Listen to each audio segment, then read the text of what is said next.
I'd like to welcome to the Love and Rally podcast from The Voice Season 27, Mr. Adam David. How are you today, sir? Phenomenal. How you doing? Great chatting with you, obviously. I'm sure you're still kind of on cloud nine right now, which is fantastic. But before we dive into any of that, take us back to that first performance, right?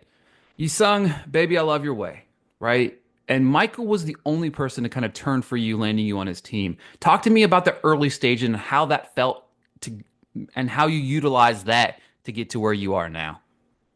Um, that I was scared, man. I was scared. I was anxious. It was a very intense moment. It felt like it was out of a movie. I felt like I was in a video game. You know what I mean?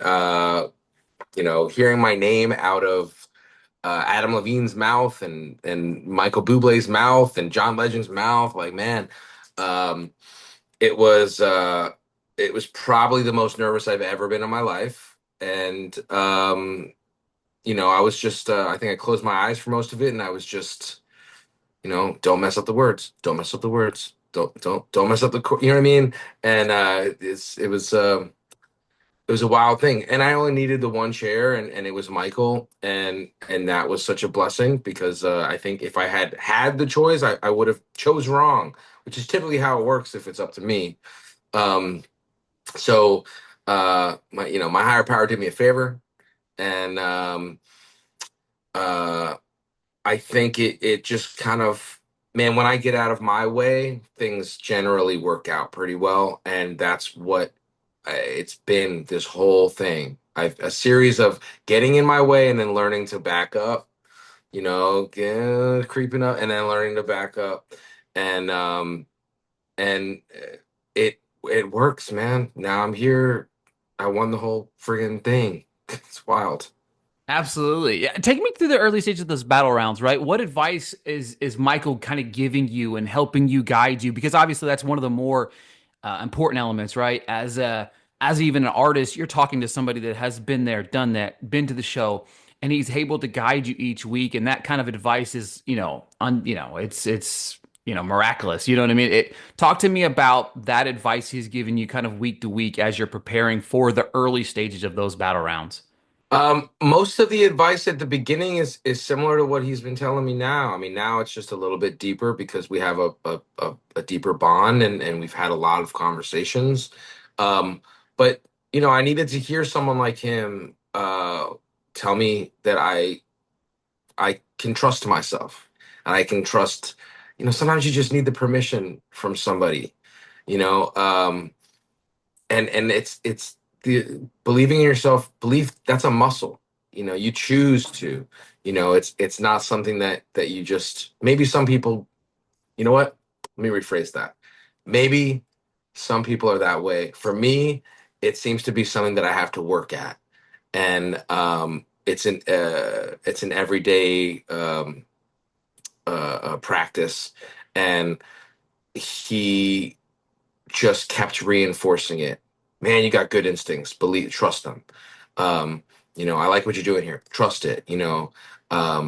The technical stuff, we didn't really even get into all like technical things, all that much.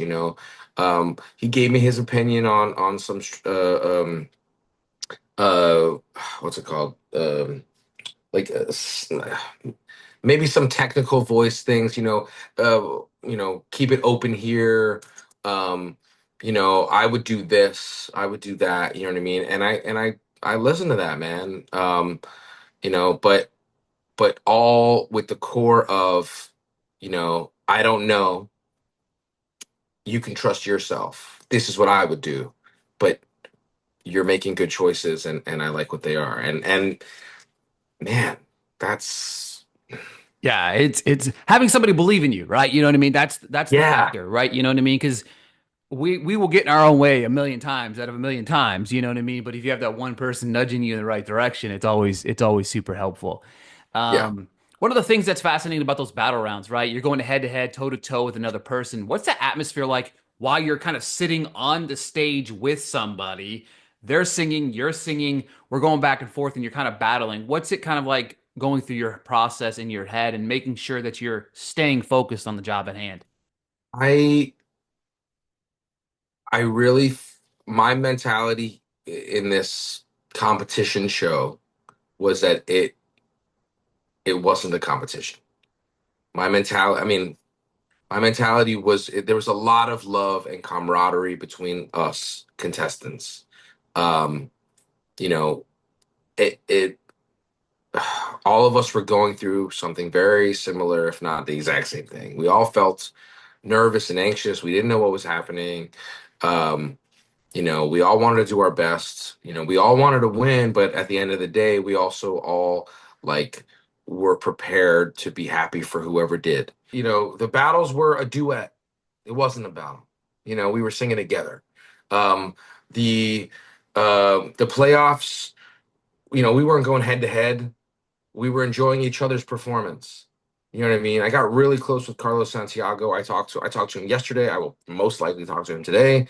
Um, and it was very much like we built each other up, and I mean, you saw it at the very end. Irish came out running, jumped into my arms, man. I mean, like it really, there was a lot of love and camaraderie. I don't know what the other seasons are like, but um, if they didn't have what I had and what we had, they missed out because it was just a big family.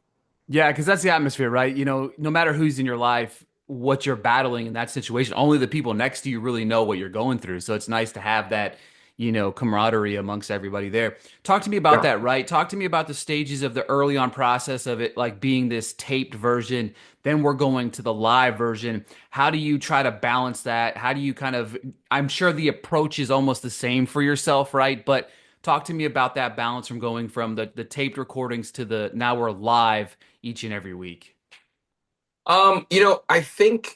I think for me, I kind of tapped into like it didn't change for me. One, I'll say like, man, every show I do is one take. You know what I mean? You mess up, you keep it moving. Right. Yeah, you're on the stage Um, you're on the stage singing. It's like I yeah, yeah, exactly. So, for me, I really didn't let like the thought of like, oh, millions of people are watching now. Oh, it's this big thing now. Like, no, man, it's been a big thing since the beginning. You know what I mean? And at this and ultimately, I think what happens is I realized like I'm singing a note no matter who's watching. I'm using the same muscles. You know what I mean? And I've played for just the bartenders so many times. Like, but I'm playing as if there's a million people in the room. You know what I mean? And to really wrap my head around that, dude, and to like really acknowledge like all the empty rooms that I've played, this room's not empty. for They're sure. listening. For They're sure. watching. I've wanted this.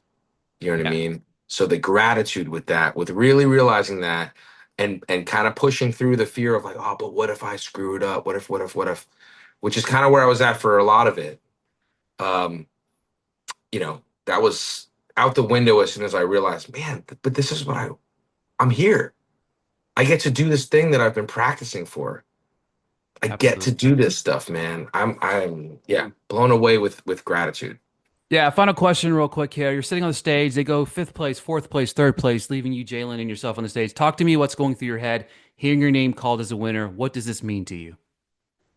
Well, I think I kept repeating WTF in the long form. That's what was going through my mind. And even in that moment, I wasn't thinking, "Oh, I'm on national television. I should not curse." I looked at my mom. That's where I was looking at. I looked at my mom, I looked at my manager, and I was like, "What the you know what and when it was just me and Jalen, I mean, it honestly could have been anybody. It could have been any one of us. Everyone is so amazing, but in that moment I was like, oh my God, I could actually, this is real right now, this is crazy. And that's what was going through my mind. That was it.